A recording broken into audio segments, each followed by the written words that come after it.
Hello, GLP1 humans. I'm Stephanie Rose, and I'm on my path to healthy. I just wanted to jump on today and give a few pointers for anybody who is preparing to go along their GLP1 journey. I'm going to specifically talk about my personal journey with semaglutide or semaglutide. I am on the compound version of the medication because insurance at the time I started my journey was not covering it. And even though it is covered now, it's not fully covered, and I'm still able to afford the compound better. I also feel like if they were the same, I might still choose compound, even though, and you should do your own research, there are some hesitations with that. But I just don't want to have the anxiety of having to locate my medication, especially now that I am at the full titrated dose. So that's my own personal background. Let's get into what you can expect, how to prepare for your journey. I also want to talk about not getting discouraged and how you can kind of work around that. We're going to talk about making progress because you are going to be making progress and you're going to need to be able to deal with that from many different aspects. And then we're also going to talk about just overall how I'm doing now that I've gotten to my 36th week, what progress I have made overall. So first of all, what to expect. On semaglutide, you can expect to lose on average about 0.5 to 2 pounds per week. And really the overall average is about 1 pound per week on semaglutide. Or semaglutide, however you want to say it. You can also expect that you might be experiencing some nausea. Every time I went up in dose, because it's a titrated medication, meaning you start very, very small dose.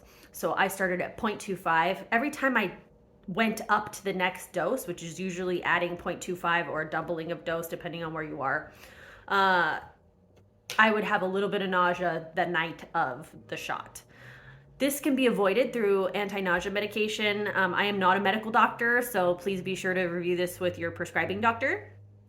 And also being hydrated and eating a very small dinner helps a lot. And you also want to make it a low-fat dinner. It's very important because on this medication, with any medication, there is risks.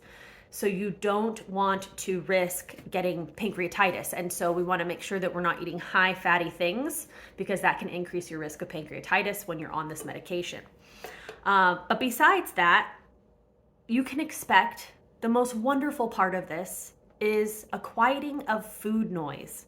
Now, what do I mean by food noise? I look back at my original videos on TikTok, and my very first video that I made, I talk about the food noise, and I can almost see like the desperation in my eyes for how much I think about food and how much of my day is spent consuming thoughts about food. What am I gonna have for breakfast tomorrow? I'd be in the car driving to work thinking about what am I gonna get for lunch today? Or I'm gonna go home and look in the pantry and see what I have. Not even that I was preparing any specific meal, I just wanted to know what food I had at any given moment. And I would be thinking about chips that I'm gonna have at Jersey Mike's the next week for lunch, for the lunch and learn we're doing at work. And that's not normal. Normal people that don't have obesity don't have food noise. They don't have consuming thoughts about it. So that is the one biggest thing that you can expect on this medication. The second thing that you can expect that's really big and makes a big difference is feeling full. In the beginning, when you're titrating up, in the very beginning, like weeks 1, 2, 3, 4, you may not even notice this until like month 2. But I noticed it right away by week 2 that I was able to eat a much smaller portion of food. And when you are from the Clean Your Plate Club, that can be very psychological that you're not finishing all the food that you're putting on your plate because you're not sure what your body is going to accept. And trust me, you don't want to continue eating the normal amount of food that you were eating because your stomach will evacuate. I threw up exactly 1 time on this med, and I can't remember what dose I was on. It's back in my logs, but I had a smoothie, kind of a late lunch smoothie, a full, smoothie about this tall. And then I went to a nice fish dinner with a colleague, and it was her birthday, and we ordered soup And then we had a full, 3-course meal and then a little dessert after and a drink. And that's another thing you have to be careful to expect, that you will not be able to tolerate alcohol as quickly. It will make you feel like you've drank a lot with just a little bit, and it's not good to drink on this medication. But the more you have it, one drink once in a while is okay. From my experience, again, I'm not a medical doctor. Take it at your own risk. Do it at your own risk. Talk to your doctor.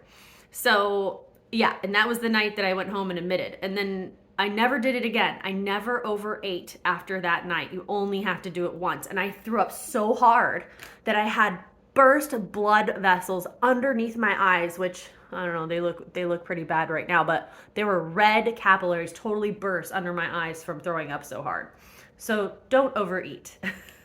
How to prepare. How do you prepare for your journey going on to this semaglutide? Because you hear all these horror stories like I just talked about, but there are ways to avoid that. Don't overeat. Make sure you're hydrating.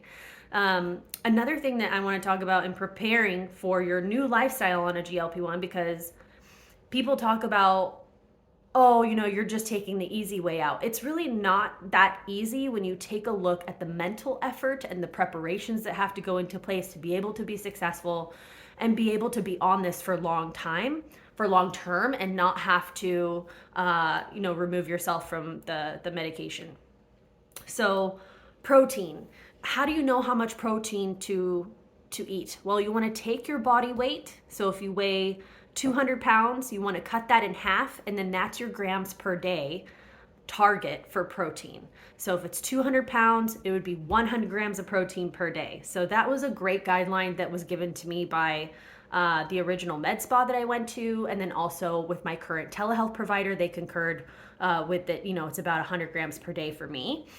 You also want to be prepared to actually measure your water intake, because just doing whatever about water is not enough, and you will feel so fatigued and so tired and just so burnt out at the end of the day. I spent the first 4 months of this medication coming home and just crashing on the couch because I wasn't hydrating enough.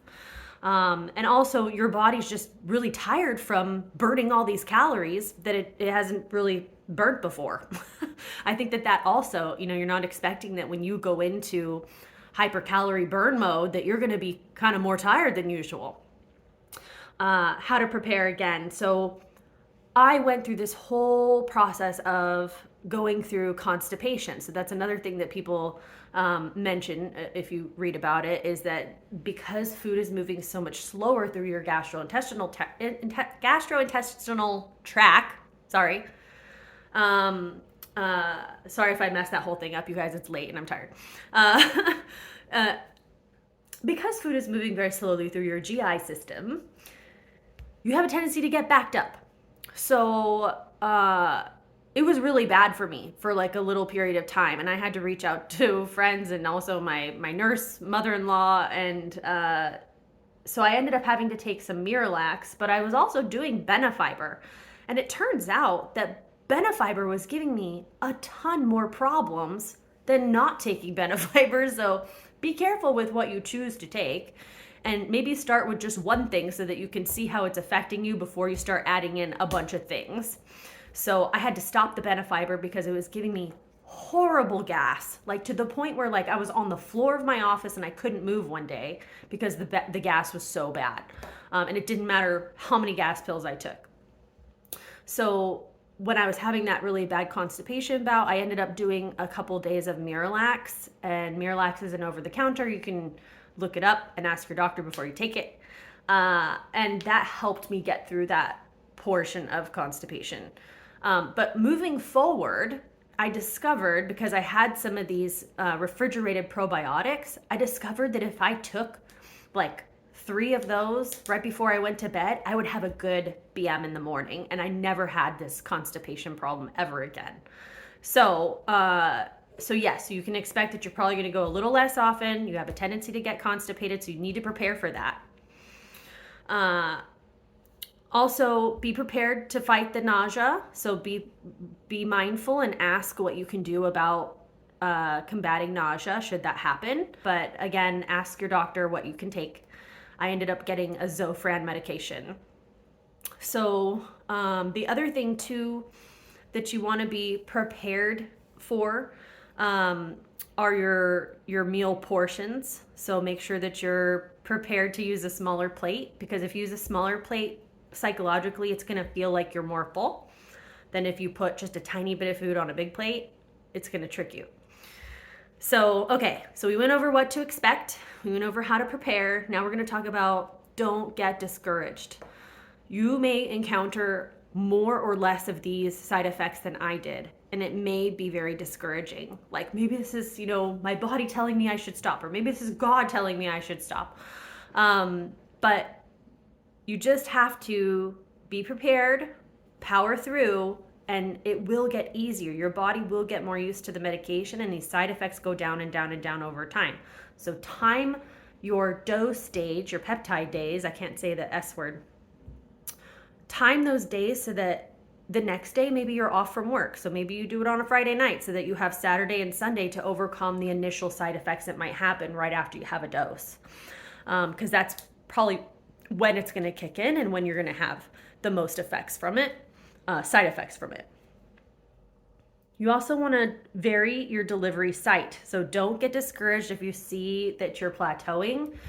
If you're always injecting in the same spot, it could be that your body is used to that delivery mode, that time that it takes to get from that spot to your GI system and to your brain is always the same thing. So it's getting used to it. So vary up your site. The FDA recommends that you vary up your site, and so do the name brand drug companies.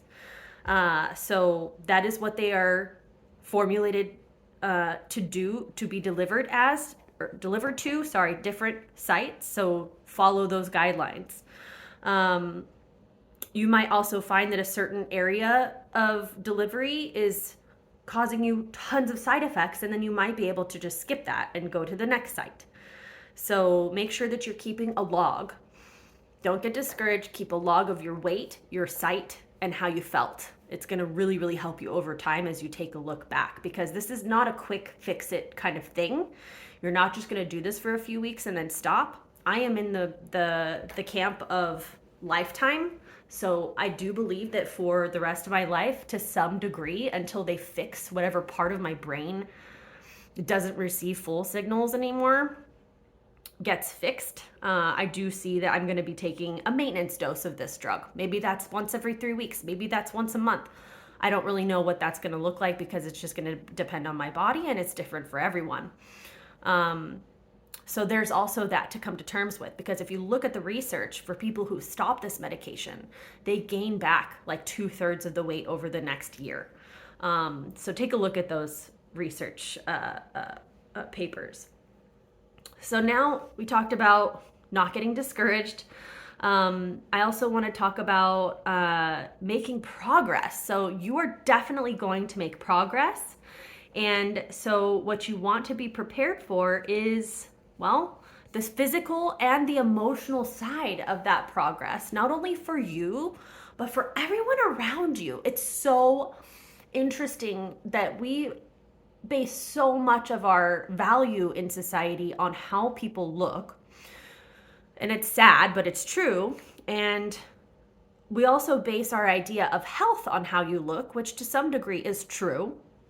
If you are morbidly obese, you're probably, not going to live as long as someone who is trim and healthy, just on a whole, on average. Don't come at me, because, healthy person could drop dead and have a heart attack because their arteries are full of cholesterol. So that, that's a thing. But I'm not talking about that. I'm just saying overall in society, we value looks. And so, emotionally, you need to be prepared for that change when you're making progress, for people to ask you, what are you doing? Oh my gosh, you're getting too skinny. I haven't had anyone say that to me yet, but I'm looking forward to it. And also, what have you been doing? You look great. So being able to take a compliment and not feel ashamed that you're taking a medication to correct a disease, because obesity is a disease, and it's okay to use science to help that. Okay, so you have to keep telling yourself that, develop some kind of mantra that you need to use to help yourself get through that. And just know that you don't have to share. You do not have to give away your personal health information, how you've achieved this. You can just say, oh, thank you so much, you're so kind, and move on. Or, yep, I'm just cutting back on calories and moving more, because that is what you're doing. And then the physical side. So when you're making progress, don't forget to chart your journey. I waited 2 months before I took my first body shots, and I really regret it. I really wish I had taken some body shots the day I started the med. So it would have been more fun had I taken many pictures once a month or even every week and been able to compare them. So I finally set up a ring light in my office, and I have a little X on the ground where I need to stand each time, and I'm going to wear the same type of tank top and the same type of shorts for every set. And I have an Android phone, so I can actually hold up my palm and then it will start a timer, but you can set up your phone if you have an iPhone to do a timer and help yourself take pictures of yourself without having to hold your phone. Another important thing to do, because even though the scale may not show that you're having progress, you will be able to tell this in your measurements. So that's one thing that I turned to in the beginning of my journey when I was slowly titrating up and I just felt like I wasn't seeing, the results I had expected to see every week or every month.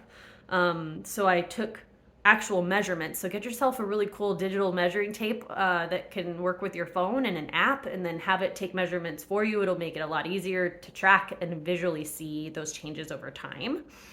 And it'll make you feel really good, like that, inches are melting off of you, even though it may not reflect as much on the scale. So at my journey now, I'm in my 36th week. I think I'm now at 26 pounds on loss on the medication since May, June, July, August, September, October, November, December, January. So yeah, 8 months. And then compared to just being on my own, losing weight before that, I had lost 5 pounds between December and May. So I was at 1 pound a month essentially, instead of half a pound a week. So it is definitely more progress with the meds. But I'm at about 31 pounds now compared to this time last year. I have great weight loss transformation videos on my channel if you guys want to see it. If you find value in my videos, please like and subscribe, and put it in the comments whatever you'd like to see next. I'm Stephanie Rose again. Thank you so much for watching, and the link is in my bio if you want to find out who my provider was and how I obtained this great result. Hello, humans. Welcome back to... Never mind. Hello, and welcome back to Between Two Lights. I'm just kidding.